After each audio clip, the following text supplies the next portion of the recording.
야곱은 허물이 많은 인물이었습니다. 구약에 발람이라고 하는 선지자가 있었는데 이방인 선지자였죠. 민수기 23장에 보면 이런 말을 했습니다. 야곱의 허물을 보지 아니하시고 이스라엘의 반역도 보지 아니하시는도다. 허물이 얼마나 많았든지 후일 이방인 선지자였던 발람도 이 야곱이 허물 많았던 사람인데 그 허물을 우리 하나님이 보시지 않았다, 이 얘기를 하고 있는 거죠. 이 말씀은 언제 한 거냐면 이스라엘 백성들이 워낙 원망하고 불평하는 일들을 많이 하니까 그 이스라엘 백성들을 향해서 말씀을 외쳤는데 그 말씀이 그겁니다. 야, 너희들 허물 많은 거 하나님 다 아신다. 그런데 하나님이 그거 보시지 않아. 하나님이 너희들과 함께 계시고 또 왕을 부르는 소리가 그 중에 있다. 왕을 달라고 말이야. 그런데 하나님은 계속 너희를 지켜보시고 사랑하시고 인도하시는 분이다. 그런데 너희들 원망하고 불평하면서 하나님 모른다고 부인하고 있으니까 참 안타깝다. 이 말씀을 하고 있는 내용입니다. 우리가 확실히 붙잡아야 될 게 하나 있습니다. 그게 뭐냐면 하나님은 우리의 죄를 보시는 분이 아닙니다. 하나님은 우리의 반역을 끝까지 참으시는 분입니다. 그래서 우리가 죄를 지어도 된다는 말이 아니라 우리가 얼마나 죄 많은 인생을 살았는지 그걸 우리 스스로 알아야 된다는 말이고요.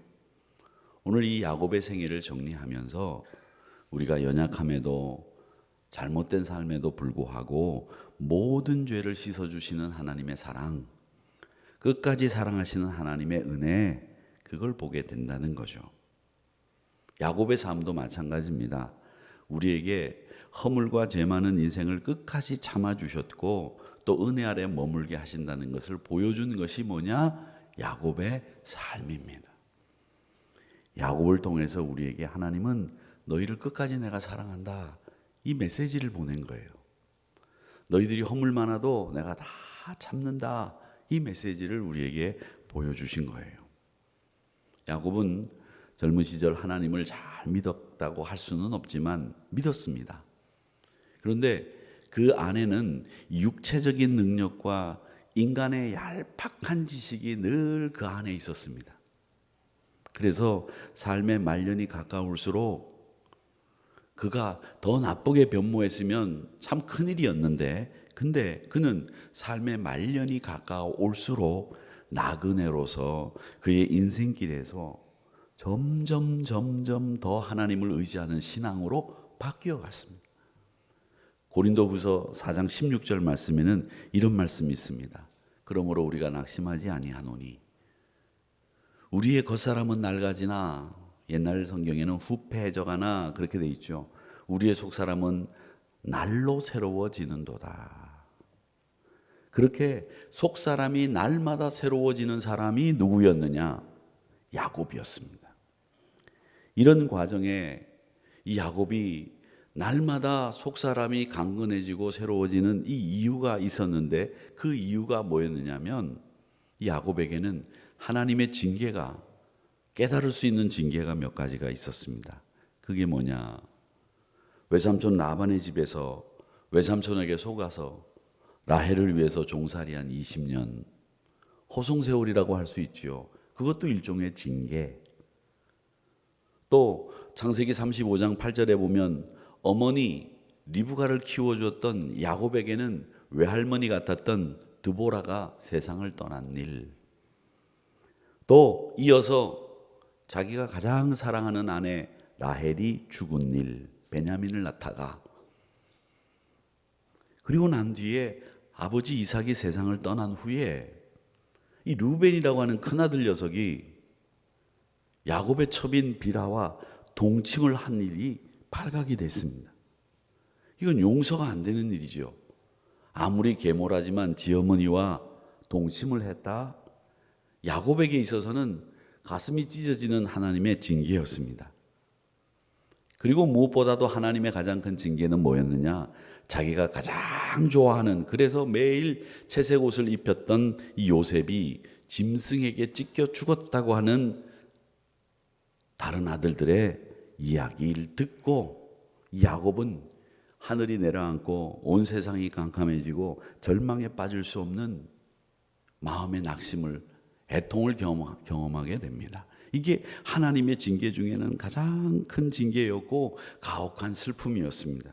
창세기 37장 34절에서 35절 말씀에 보면 그 야곱이 슬퍼하는 모습을 어떻게 그려놓고 있느냐 하면 자기 옷을 찢고 굵은 배로 허리를 묶고 오랫동안 아들을 위하여 애통하는데 모든 다른 자녀들이 와서 아버지 야곱을 위로했는데 그 위로를 받지 않고 뭐라고 말했는가 하면 내가 너무 슬퍼서 지옥까지도 내려가 아들을 찾아왔으면 좋겠다. 내가 아들에게로 가리라. 이렇게 이야기하고 야곱이 요셉을 위해서 몇 날 며칠을 울었다. 이 얘기가 나옵니다. 자식이 죽었다고 하는 것처럼 큰 아픔이 어디 있겠습니까? 이런 처벌이 어디 있겠습니까? 성경은 이 부분에 대해서 항상 우리에게 하시는 말씀이 있습니다. 징계에 대한 말씀이죠. 욥기 5장 17절 말씀에 보면 볼지어다 하나님께 징계받는 자에게는 복이 있나니 그런즉 너는 전능자의 징계를 없인 여기지 말라. 징계가 사랑하는 자이기 때문에 내려진다는 거죠. 잠언 3장 12절 말씀에 보면 대저 여호와께서 그를 사랑하는 자를 징계하시기를 마치 아비가 그 기뻐하는 아들을 징계함 같이 하신다.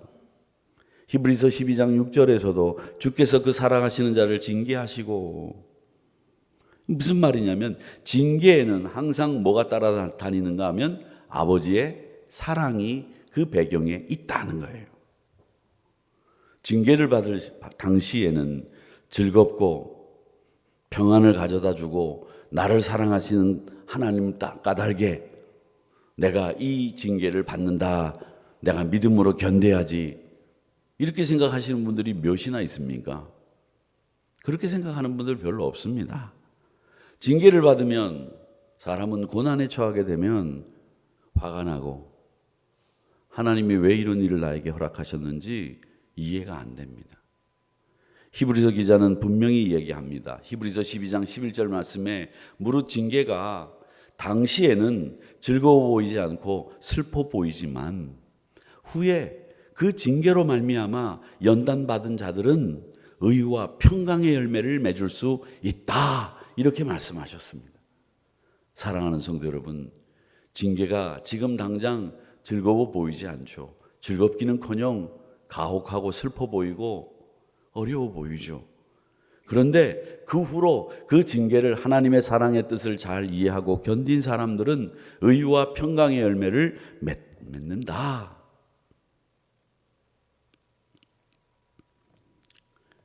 그러면서 우리에게 얘기합니다. 의와 평강의 열매는 당장 우리 안에 생기지 않아도 나중 내 안에 의와 평강의 열매가 생긴다고 했습니다. 자, 이렇게 징계를 받았던 그 삶의 여러 가지 과정들이 이 야곱을 하나님께 더 가까이 갈 수 있도록, 하나님을 더 사랑할 수 있도록 만들어 주었다, 이렇게 보는 건데, 야곱이 또 징계를 이길 수 있었던 근거가 있습니다. 그게 뭐냐? 지금 가나안에 기근이 들었습니다. 애굽을 비롯한 중근동 전체가 아마 기근에 들었을 거예요. 애굽은 요셉의 지략으로 풍년 때에 이 7년 흉년을 준비했습니다. 그런데 가나안에 사는 사람들은 까맣게 흉년이 7년씩이나 진행된다는 걸 몰랐어요. 흉년을 미리 준비하지 못했습니다. 그래서 어쩔 수 없이 식량이 있다고 하는 애굽에 가서 식량을 구입하러 떠나야 했습니다. 아뿔싸. 그런데 식량을 구하러 갔던 아들들이 돌아와서 한다는 말이, 아버지, 그 식량을 준다고 하는 그 애굽 국무총리 모모 씨가 막내 아들 베냐민을 데리고 오라고 합니다. 그래야 식량을 팔겠다고 합니다. 어쩐 일인지 저희도 이해가 안 되네요. 참 이상한 사람이죠. 아, 그래, 너는 너희들은 그 막내 아들 베냐민이 있다는 이야기는 뭐하러 했느냐? 아니 집안 사정을 꼬치꼬치 묻길래 우리 여기 오지 않은 막내 아들 베냐민이 있다고 대답을 한 겁니다. 근데 그 아들을 보고 싶다는 겁니다. 야곱은 가슴이 덜컥 내려앉았어요. 자기가 가장 사랑하는 라헬이 낳은 첫째 아들은 짐승에 찢겨 죽었잖아요. 지금 자기 입장에서는 모르잖아요, 살아있는지. 그런데 그 라헬이 낳은 막내 아들 이 베냐민도, 이 녀석 나타가 내가 사랑하는 아내 라헬이 죽었는데 이 아들도 갔다가 혹시 못 돌아오면 두 아들을 다 잃어버리게 되는 상황이 생기는 거죠. 왜 하필 베냐민입니까? 왜 하필? 베냐민마저 죽으면 어떡할까? 야곱의 심장이 떨어져 나갈 것 같고 그 말을 안 듣자니 식량을 구할 재간은 없고 죽을 판입니다. 그래 이 아들들이 이 야곱을 베냐민을 데리고 애굽에 갔다 올 수 있도록 설득해요. 아버님 꼭 저희들이 베냐민 데리고 오겠습니다. 근데 그 중에 유다라고 하는 아들이 자기 목숨을 담보로 걸어요. 아버님 제가 죽으면 죽고 제가 제 목숨을 걸고 이 베냐민 꼭 데리고 오겠습니다. 아버님 걱정하지 마시고 저희들에게 맡겨주십시오. 이렇게 얘기하는 거예요. 그렇게 설득을 하니까 야곱이 설득을 당했어요. 그리고는 뭐라고 얘기하느냐? 이렇게 얘기합니다. 전능하신 하나님께서 그 사람 앞에서, 그 사람이 요셉인지 아직 모르죠. 너희에게 은혜를 베푸사 그 사람으로, 요셉이죠, 너희 다른 형제들과 베냐민을 돌려보내게 하시기를 원하노라. 이렇게 전능하신 하나님 앞에 맡기면서 뭐라고 얘기하느냐? 내가 자식을 잃게 되면 이르리로다. 이 말은 뭐냐면 내가 자식 이제 없는 걸로 치겠다 이 말이 아니에요. 이 말이 아니라 내가 하나님 의지하고 하나님 앞에 내가 모든 걸 맡깁니다. 하나님 이제는 요셉도 죽은 판에 이 베냐민 하나님이 알아서 하세요.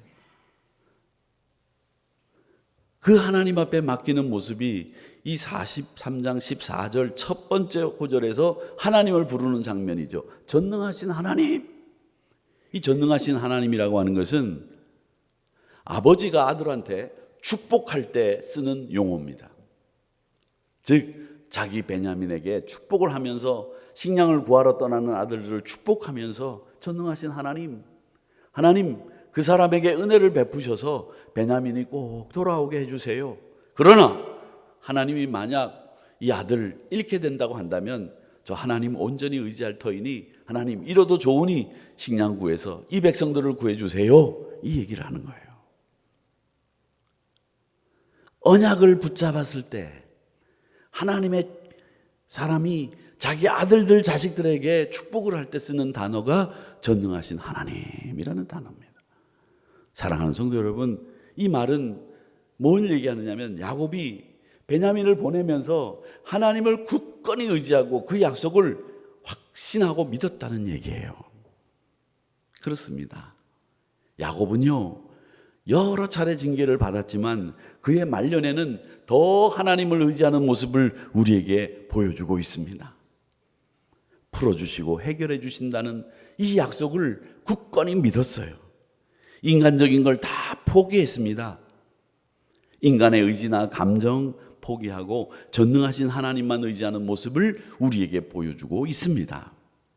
이게 징계를 받으면서도 야곱이 다시 신앙의 사람으로 설 수 있었던 대목입니다.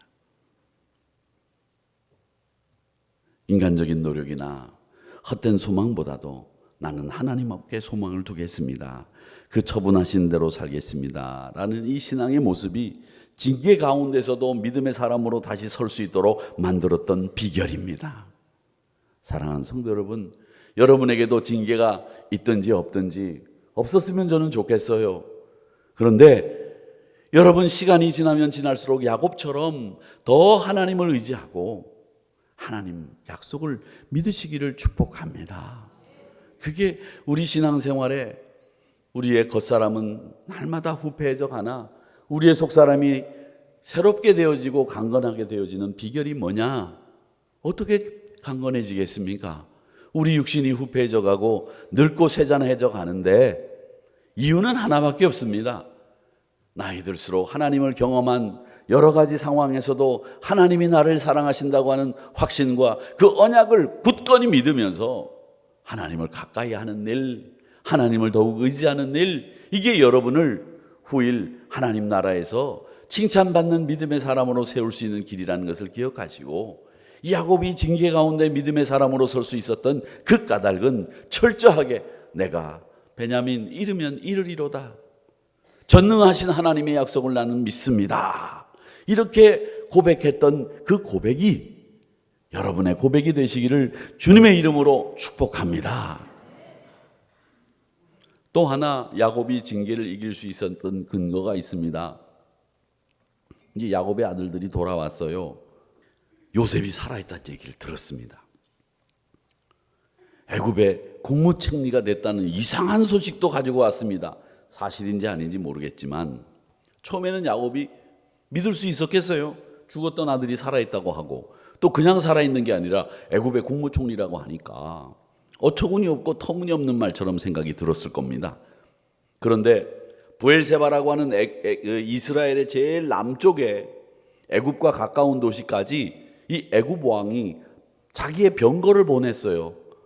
요셉의 아버지를 모시고 오라고. 이 바로가 자기가 타는 병거를 브엘세바까지 야곱을 위해서 보냈어요. 그래서 왕의 병거를 타고 이제 애굽으로 내려가야 되는데 46장 1절의 말씀에 보면 이 야곱이 그 병거를 타고 애굽으로 내려가기 직전에 한 일이 있습니다. 그게 뭘 했느냐 보세요. 이스라엘이, 이게 야곱이죠, 모든 소유를 이끌고 떠나 브엘세바에 이르러 그의 아버지 이삭이 하나님께 뭘 드리니? 희생제사를 드리니. 애굽으로 떠나기 전에 이 이스라엘이, 야곱이 하나님 앞에 제일 먼저 예배를 드렸다는 거예요. 이게 징계 가운데에서도 야곱이 하나님의 사람으로 날이 갈수록 더 하나님의 사람으로 설 수 있었던 이유 중에 하나예요. 그가 오랜 경험을 통해서, 징계를 통해서 배운 게 하나 있었습니다. 그게 뭐냐? 그건 모든 자리 가운데에서 가장 첫 번째 자리, 거기는 하나님의 자리라고 하는 것을 배웠습니다. 사랑하는 성도 여러분, 철저히 하나님의 약속을 믿는 사람으로 거듭나 있었다는 거죠. 사실 그동안 죽었다고 생각했던 요셉을 보러 가는 길이라면 급한 마음에 허둥지둥 달려갈 수 있잖아요. 안 그렇습니까? 죽었던 아들이 살아있다는데. 그런데 그는 허둥지둥하지 않았습니다. 그보다도 아버지 이삭의 하나님께 예배를 드리기 위해서 멈추었어요. 그때 하나님이 이삭에게 나타나신 거죠. 46장 3절 4절에 하나님이 그 희생제사를 드리는 야곱에게 나타나셔서 뭐라고 얘기하시느냐? 나는 하나님이라, 내 아버지의 하나님이니 애굽으로 내려가기를 두려워하지 마라 야곱아. 내가 거기서 너로 큰 민족을 이루게 만들어 주겠다. 내가 너와 함께 애굽으로 내려가겠다. 반드시 너를 인도해서 다시 이 땅으로 인도해 올라올 것이고, 요셉이 그의 손으로 네 눈을 감기게 될 것이다. 이렇게 약속의 말씀을 해주고 있습니다. 사랑하는 성도 여러분, 이 야곱처럼 그 야곱의 말년의 모습에서 우리가 배울 수 있는 이 두 가지, 하나는 바로 그가 항상 하나님의 사람으로 그 첫 번째 자리에 하나님을 두는 것을 잊지 않았다고 하는 것, 그리고 그의 지식과 능력, 경험보다도 하나님 은혜에, 하나님의 손길에 완벽하게 맡기고 살아가는 그 모습을 우리에게 보여주는 야곱의 말년의 모습을 우리가 꼭 배우기를 축복합니다. 그래서 그 징계를 이기고 신앙의 모범자로 우뚝 설 수 있었다는 거죠. 그리고 야곱에게는 아주 중요한 가치관 하나가 있었습니다. 우리가 이제 마지막으로 생각해 볼 것인데, 야곱이 이제 요셉을 만나고 요셉과 함께 세계 최강의 나라 애굽이라는 나라의 왕을, 아련이라고 그러죠, 만나러 가는 걸, 왕을 만나게 됐어요. 왕을 만나러 갔는데 그 아련하는 자리에서 야곱이 한 말은 굉장히 유명한 말입니다. 뭐라고 얘기했느냐? 애굽 왕을 만났을 때 나라를 위기에서 구한 이 요셉의 아버지를 만난다는 생각에 이 바로는 친근함 때문에 가족과 같이 대해 주었어요. 그러면서 야곱에게 나이를 물었습니다. 어르신, 우리 식으로 연세가 어떻게 되십니까? 비슷하면 우리 한국 사람들은 5분 안에 이 사람이 나보다 나이가 많은지 적은지를 모르면 불안해하기 시작한대요. 그러니까 불안해하는 징조가 보이면 먼저 주민등록증을 까고 나는 나이가 몇 살이니까 걱정하지 말고 동생으로 대해라든지 아니면 형으로 대해라든지 이래야 상대방이 마음이 편안해진대요. 그게 한국 사람들의 정서예요. 아시겠습니까? 그러니까 여러분들 누구 처음 만나가지고 얘기를 하다가 이 사람이 계속 나이가 많은 것 같기도 한데 젊어 보여 이렇게 하면 그냥 먼저 얘기하세요. 나는 몇 년생인데 내가 뭐 나이가 많은지 적은지 한번 보시라고. 그러면 솔직하게 얘기하면 뭐 동생 형이 나오잖아요. 한국 사람은 그렇습니다. 근데 이제 사람들이 다 그렇겠죠. 그런데 외국에서는 이 나이 물어보면 특히 여자에게 나이 물어보는 것은 큰 신뢰예요. 그러니까 그렇게 하면 안 됩니다. 권사님 연세가 어떻게 되세요? 그러면 권사님은 90세십니다. 이건 괜찮아요. 그런데 23살 먹은 아가씨한테 몇 살이니? 이렇게 물어보면 안 돼요. 요즘에는 그런다잖아요. 미국에서 이 남자아이가 나가가지고 결혼하러 올 때 이제 여자 데리고 와서 결혼하겠다 그러면 일단 남자 안 데리고 오고 남자 데리고 결혼 안 한다 그래서 다행이라고 한숨을 푹 쉬고, 그런 다음에 또 이제 결혼을 하는데 애를 낳는다고 하면 또 마음이 푹 놓이고 이런다지 않습니까? 요즘 세상이 그래요. 남자 데리고 들어와서 결혼하겠다고 하는 아들이 있다는 거예요. 미국은. 그것 때문에 아주 미국 부모들은 여자만 데리고 와서 결혼하겠다 그러면 아이고 다행이다 이런다는 거죠.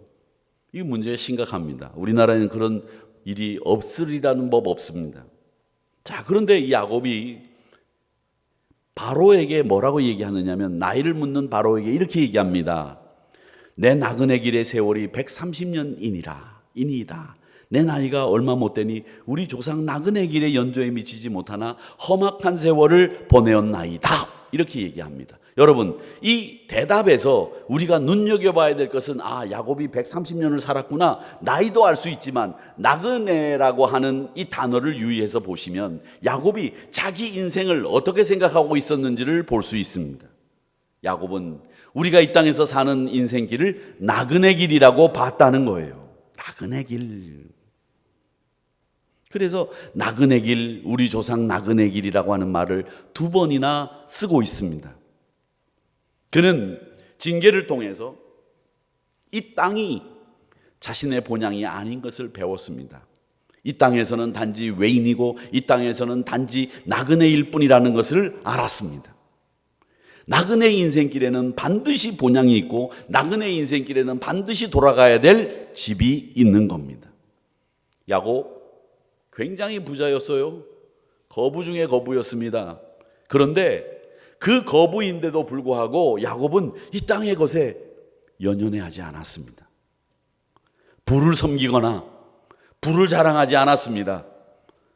그것이 자기 인생의 첫 번째 것이 되지 못한다는 걸 누구보다도 잘 알았습니다. 그저 나그네로만 살았던 거죠. 답설야중거 금이라행적이란 말이 있습니다. 이 무슨 말이냐면 눈길을 걸어갈 때 지그재그로 걷지 않는다는 말이죠. 내 발자국을 눈 위에다가 어떻게 남기느냐. 내 발자국을 눈 위에다 남길 때 똑바로 남긴다는 이야기입니다. 지그재그로 남기지 않는다는 얘기죠. 이 말은 무슨 말이냐면 내 뒤를 따라오는 사람이 혹시라도 내가 지그재그로 발자국을 남겨놓으면 혼란스러울까 봐 내 뒤를 따라오는 사람까지도 배려하고 생각해서 바르게 걷는다는 말이 답설야중거 금일아행적이라는 말입니다. 야곱의 조상 할아버지 아브라함도 아내 사레가 죽었을 때 묘지를 구하면서 헤브론 사람들에게 나는 나그네고 거류민이라고 했습니다.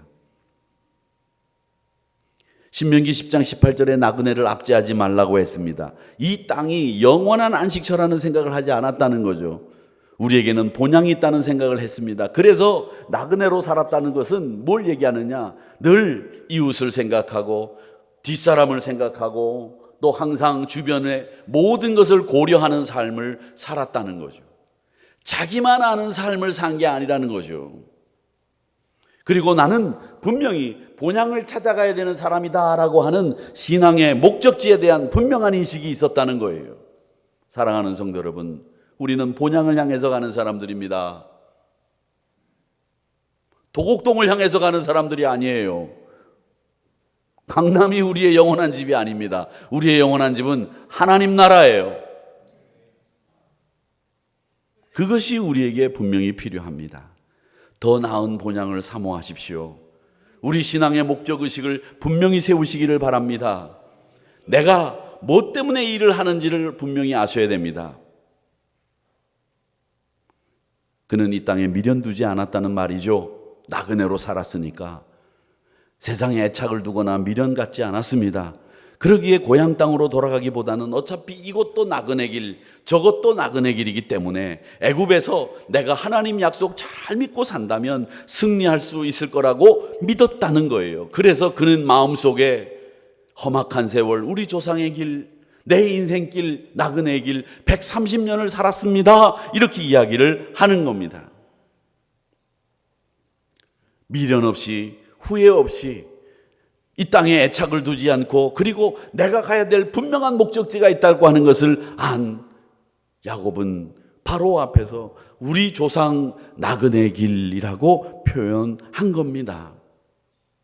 사랑하는 성도 여러분, 우리에게도 하나님의 징계가 있을 수 있습니다. 야곱에게처럼 그때 하나님을 더 의지하는 계기가 되기를 하나님이 원하신다는 거 잊지 마십시오. 그리고 어떤 상황 가운데서도 야곱처럼 하나님을 가장 첫 번째 자리에 두시는 우리 하늘이 성도님들이 되시기를 축복합니다.